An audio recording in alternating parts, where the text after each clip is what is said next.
ഇന്ന് ഞാൻ ഉണ്ടാക്കിയിരിക്കുന്നത് നല്ല ഹെൽത്തി ആയിട്ടുള്ള ഒരു അവൽ വിളയിച്ചതാണ്. ഇത് ഹെൽത്തി എന്ന് പറയാനുള്ള കാര്യം ഇതിനകത്ത് ഞാൻ 1-2 സീക്രട്ട് ഇൻഗ്രീഡിയൻസ് കൂടെ ചേർത്തിട്ടുണ്ട്. അതുകൊണ്ട് തന്നെ ഇത് കഴിക്കാനും നല്ല ടേസ്റ്റാണ്. മാത്രമല്ല നല്ല അടിപൊളി ഹെൽത്തി ആയിട്ടുള്ളൊരു സാധനവുമാണ്. ഇതിൽ കുറച്ച് കഴിച്ചാൽ തന്നെ നമുക്ക് വയറ് നിറയും. അപ്പോൾ കർക്കിടക മാസത്തിലോ നമുക്ക് ഇപ്പോൾ ഓണമൊക്കെ വരുവാണല്ലോ, ആ സമയത്തൊക്കെ ആണെങ്കിലും ഇതുപോലെ ഒന്നുണ്ടാക്കി വെച്ച് കഴിഞ്ഞാൽ അടിപൊളിയാണ്. അപ്പോൾ നമുക്ക് ഈ ഒരു ഹെൽത്തി അവൽ വിളയിച്ചത് എങ്ങനെയാണ് ഉണ്ടാക്കുന്നതെന്ന് നോക്കിയിട്ട് വരാം. നമ്മുടെ സ്പെഷ്യൽ അവൽ വിളയിച്ചത് ഉണ്ടാക്കാനായിട്ട് ഞാൻ 500 ഗ്രാം മട്ടയവലാണ് എടുത്ത് വെച്ചിരിക്കുന്നത്. 500 ഗ്രാം മട്ടയവലിന് ഞാൻ 500 ഗ്രാം ശർക്കര പൊടിയും എടുത്ത് വെച്ചിട്ടുണ്ട്. ഇത് നമ്മൾ കുറച്ച് വെള്ളം ഒഴിച്ച് ഉരുക്കിയെടുക്കാൻ വേണ്ടിയിട്ടുള്ളതാണ്. പിന്നെ ഇതിലേക്ക് കുറച്ച് എള്ള്, അതായത് ഒരു 1/2 കപ്പോളം എള്ളും കറുത്ത എള്ള് എടുത്ത് വെച്ചിട്ടുണ്ട്. അടുത്തത് ഇതിലേക്ക് ഒരു 1/2 കപ്പോളം പൊട്ടുകടല എടുത്ത് വെച്ചിട്ടുണ്ട്. പിന്നെ ഇതിലേക്ക് അടുത്തത് ഞാൻ പംകിൻ സീഡ്, ഇതൊക്കെ ഓപ്ഷനിലാണ്, വേണമെങ്കിൽ ഇട്ട് കൊടുത്തേച്ചാൽ മതി. നിങ്ങളുടെ കയ്യിൽ അവൈലബിൾ ആയിട്ടുള്ള നട്ട്സ് ഏതാണെന്ന് വെച്ച് കഴിഞ്ഞാൽ ഇഷ്ടമുള്ളത് ഇട്ട് കൊടുക്കാം. അടുത്തത് എടുത്ത് വെച്ചിരിക്കുന്ന 1 കപ്പ് റോസ്റ്റഡ് കപ്പലണ്ടിയാണ്. റോസ്റ്റഡ് അല്ലാത്തതാണെങ്കിൽ ഇത് നെയ്യിലിട്ട് നല്ലതായിട്ടൊന്ന് മൂപ്പിച്ചെടുത്താൽ മതി. ഇതിപ്പം ലാസ്റ്റ്, അതായത് നെയ്യിൽ ഇതെല്ലാം നമ്മളൊന്ന് ഏതായാലും ഒന്ന് മൂപ്പിച്ചെടുക്കും, അന്നേരം ലാസ്റ്റ് ഇട്ടാൽ മതി, കാരണം ഇത് ഓൾറെഡി റോസ്റ്റഡ് ആയതുകൊണ്ട് തന്നെ. പിന്നെ ഇതിലേക്ക് വേണ്ടത് തേങ്ങയാണ്. 2 തേങ്ങ തിരുമ്മിയത് റെഡിയാക്കി വെച്ചിട്ടുണ്ട്. ആ തേങ്ങയുടെ അളവ് നിങ്ങൾക്ക് ഇഷ്ടാനുസരണം കൂട്ടുകയും കുറയ്ക്കുകയൊക്കെ ചെയ്യാം. തേങ്ങ കൂടുതൽ ഇട്ട് കൊടുക്കുന്നത് തന്നെയാണ് ടേസ്റ്റ്. പിന്നെ ഇതിലേക്ക് നമ്മൾ ഇട്ട് കൊടുക്കുന്നത് ഫ്ലാക്സ് സീഡും ഉണ്ട്. ഇതിൻ്റെ കൂട്ടത്തിൽ തന്നെ ഈ ഫ്ലാക്സ് സീഡൂടെ നമ്മൾ ചേർക്കുന്നുണ്ട്. അതുകൂടെ ചേർത്ത് കൊടുക്കുമ്പോൾ നല്ലൊരു ഹെൽത്തി അവൽ വിളയിച്ചായിട്ട് മാറും. ഇതെങ്ങനെയാണ് ചേർത്ത് കൊടുക്കുന്നതൊക്കെ ഞാൻ പറഞ്ഞു തരാം. ആദ്യം തന്നെ ഒരു പാന് ചൂടാക്കിയിട്ട് നമുക്ക് ആ ഒരു ഫ്ലാക്സ് സീഡ് ഉണ്ടല്ലോ അതൊന്ന് ഡ്രൈ റോസ്റ്റ് ആക്കി എടുക്കണം. ഈ സമയം ഞാൻ ശർക്കരയൊന്ന് വേറൊരു പാത്രത്തിലോട്ട് ഇച്ചിരി വെള്ളം ഒഴിച്ച് ഒന്ന് ഉരുക്കാനായിട്ട് വെച്ചിട്ടുണ്ട്. ഇതൊന്ന് മൂത്ത് ഇതുപോലെ ഒന്ന് പൊട്ടി വരുന്നുണ്ടേ നമുക്കൊരു 3 ടീസ്പൂണ് ജീരകം കൂടെ ഞാനകത്തോട്ട് ചേർത്ത് കൊടുക്കുകയാണ്. നിങ്ങൾക്ക് ജീരകത്തിൻ്റെ ഒരു മണം ഇഷ്ടമുണ്ടെങ്കിൽ അതുകൂടെ ചേർത്ത് കൊടുത്ത് ഇതുപോലെ ഒന്ന് ചൂടാക്കിയിട്ട് നമുക്കിത് സെപ്പറേറ്റ് ഒന്ന് പൊടിച്ചെടുക്കണം.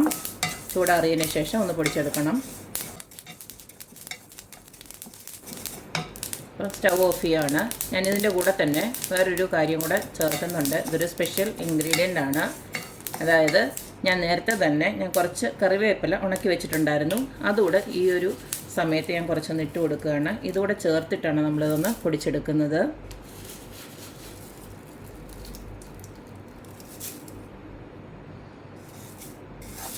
ഒരു പിടിയോളം കരിവേപ്പിലയോടെ ചേർത്ത് കൊടുത്തിട്ടുണ്ട്, ഉണങ്ങിയ കരിവേപ്പില. ഇനി ഇതോടെ ചേർത്ത് ഇതിപ്പോൾ ഞാൻ സ്റ്റൗ ഓഫ് ചെയ്തിരിക്കുകയാണ്. കാരണം കണ്ടില്ലേ, ഈ കറിവേപ്പില നല്ല ഉണങ്ങിയതാണിത്. അതൊന്ന് ജസ്റ്റ് ഇതിൻ്റെ കൂടെ ഒന്ന് പൊടിച്ചെടുക്കണം. അതൊന്ന് ജസ്റ്റ് ഒന്ന് ചൂടാക്കിയെന്നേ ഉള്ളൂ. ഇനി ഒന്ന് തണുത്ത് വരുമ്പോൾ നമുക്കൊന്ന് നല്ല ഫൈനായിട്ടൊന്ന് പൊടിച്ചെടുക്കണം. ഇനി ബാക്കിയുള്ള നട്ട്സൊക്കെ നമുക്ക് നെയ്യിലിട്ടൊന്ന് വരട്ടിയെടുക്കണം. അതിന് വേണ്ടിയിട്ട് ഒരു 2-3 ടേബിൾ സ്പൂണ് നെയ്യ് ഇതുപോലൊക്കെ ഒന്ന് ഒഴിച്ചു കൊടുക്കാം.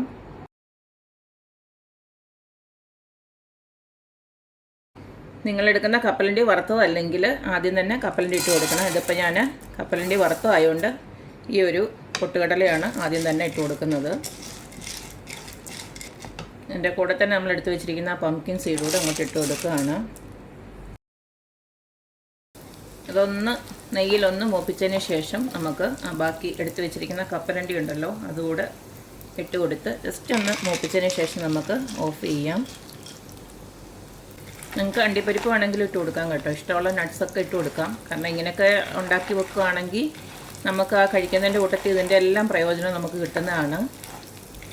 അതുപോലെ തന്നെ നിങ്ങൾക്ക് കിസ്മിസൊക്കെ ഉണ്ടല്ലോ, അതൊക്കെ ഇഷ്ടമാണെങ്കിൽ അതെല്ലാം ചേർത്ത് കൊടുക്കാം.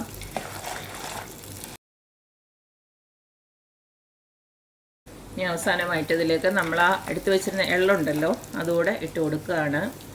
അതുകൂടെ ഒന്ന് ചൂടായി കിട്ടട്ടെ.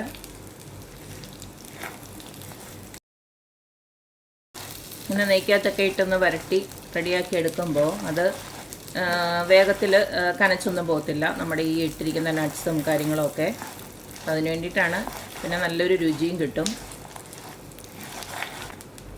ഇപ്പോൾ എല്ലാം കൂടെ ചേർന്ന് മൂത്തൊരു മണം വരുന്നുണ്ട്. ഇനി നമുക്ക് സ്റ്റൗ ഓഫ് ചെയ്യാം. ഇനി നമ്മൾ അവലുണ്ടാക്കാൻ ഉദ്ദേശിക്കുന്ന വലിയൊരു പാത്രം ഇതുപോലെ എടുത്ത് വെക്കുക. ചൂടാക്കിയിട്ട് നമ്മളെടുത്ത് വെച്ചിരിക്കുന്ന തേങ്ങ ഉണ്ടല്ലോ അതൊന്ന് ഡ്രൈ റോസ്റ്റ് ചെയ്തെടുക്കണം. ചിലരാണെങ്കിൽ ഈ പറഞ്ഞ പോലെ അവലും ഡ്രൈ റോസ്റ്റൊക്കെ ചെയ്തെടുക്കും. ഞാനങ്ങനെ ചെയ്യുന്നില്ല, കാരണം നല്ല ക്രിസ്പി ആയിട്ടുള്ള അവൽ തന്നെയാണ്. ഇപ്പം അവലൊന്ന് തണുത്ത് പോവുകയോ വല്ലതും ചെയ്യുവാണെങ്കിൽ നിങ്ങൾ ജസ്റ്റ് ഒന്ന് റോസ്റ്റ് ചെയ്തെടുത്താൽ മതി. ഈ തേങ്ങയുടെ ഒരു വെള്ളമയം പോകുന്നിടം വരെ ഒന്ന് ജസ്റ്റ് ഒന്ന് ഫ്രൈ റോസ്റ്റ് ചെയ്തെടുക്കുക. തേങ്ങയുടെ വെള്ളമൊക്കെ ഒന്ന് വറ്റിയതാ ഇതുപോലെ ചെറുതായിട്ടൊന്ന് കളറൊന്ന് മാറി വരുന്നുണ്ടേ.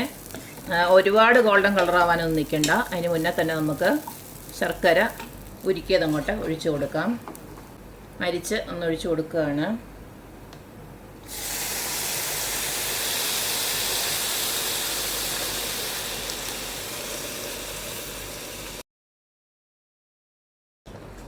ഇതിനെയും ഈ തേങ്ങയും എല്ലാം കൂടെ ചേർന്ന് ഒന്ന് തിളച്ച് വരട്ടെ. അതിനുശേഷം നമുക്ക് ബാക്കിയുള്ളതൊക്കെ ഇട്ട് കൊടുക്കാം. ഇനി ഇതിലേക്ക് നമുക്ക് കുറച്ച് മണത്തിന് പൊടികളൊക്കെ ഒന്ന് ഇട്ട് കൊടുക്കാം. ആദ്യം തന്നെ ഏലക്കയും പഞ്ചസാരയോടെ ചേർത്ത് പൊടിച്ച് ഒരു 2 സ്പൂണോളം ഇട്ട് കൊടുക്കുകയാണ്.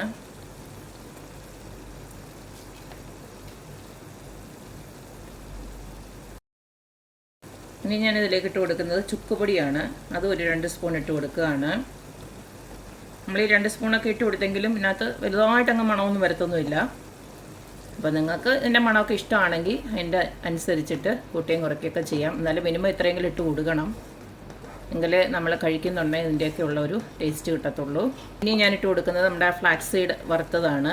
അതിപ്പോൾ തണുത്തപ്പോൾ ഞാനൊന്ന് പൊടിച്ചെടുത്തു. ഫ്ലാക്സ് സീഡും നമ്മുടെ കറിവേപ്പില എല്ലാം കൂടെ ചേർത്തിട്ട് ജീരകവും എല്ലാം കൂടെ ചേർത്തിട്ടുള്ളത് അതുകൂടെ ഇട്ട് കൊടുക്കാം.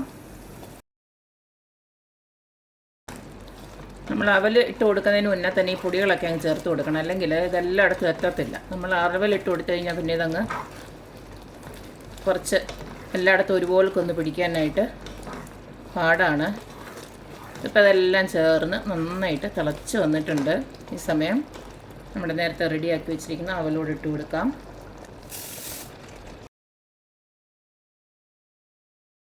ഇനി എന്നാൽ സ്റ്റൗ ഓഫ് ചെയ്തതിന് ശേഷം ബാക്കിയുള്ളത് ഇട്ട് കൊടുത്താൽ മതി. ഞാനിപ്പോൾ സ്റ്റൗ ഓഫ് ചെയ്തിട്ടുണ്ട്. ഒരുപാട് അങ്ങ് ശർക്കര വറ്റിച്ചെടുക്കരുത്, അങ്ങനെ ആകുമ്പോൾ പിന്നെ കഴിക്കാൻ നേരം ഭയങ്കര കട്ടിയായിട്ട് പോവും. അവസാനമായിട്ട് നമ്മുടെ ഈ നട്ട്സ് വറുത്തതൂടെ ചേർത്ത് കൊടുക്കാം. നമുക്ക് വേണമെന്നുണ്ടെങ്കിൽ കുറച്ചും കൂടെ നെയ്യ് വേണമെങ്കിൽ ആഡ് ചെയ്ത് കൊടുക്കാം ഈ സമയത്ത്. ഇത്രയേ ഉള്ളൂ, നമ്മുടെ പരിപാടി ഇവിടെ കഴിഞ്ഞിട്ടുണ്ട്. ഇനി ഇതെല്ലാം കൂടെ ഒന്ന് ചേർത്തിളക്കി ഒന്ന് റെഡിയാക്കണം, അത്രയേ ഉള്ളൂ. അപ്പോൾ കണ്ടല്ലോ, ഇത്രയേ ഉള്ളൂ നമ്മുടെ ഹെൽത്തി ആയിട്ടുള്ള അവൽ വിളയിച്ചത്. നല്ല മണമാണ് കേട്ടോ. നമുക്കിതിലെ കുറച്ചൊന്നെടുത്ത് കഴിച്ചാൽ തന്നെ നമ്മുടെ വയറ് നിറയും, സൂപ്പർ ഹെൽത്തിയുമാണ്.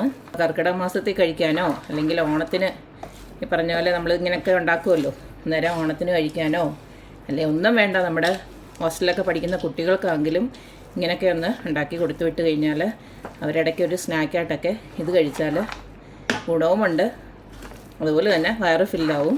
അപ്പോൾ എല്ലാവരും ഇതുപോലെയൊക്കെ ഒന്ന് ഉണ്ടാക്കി നോക്കുക, അഭിപ്രായങ്ങൾ അറിയിക്കുക.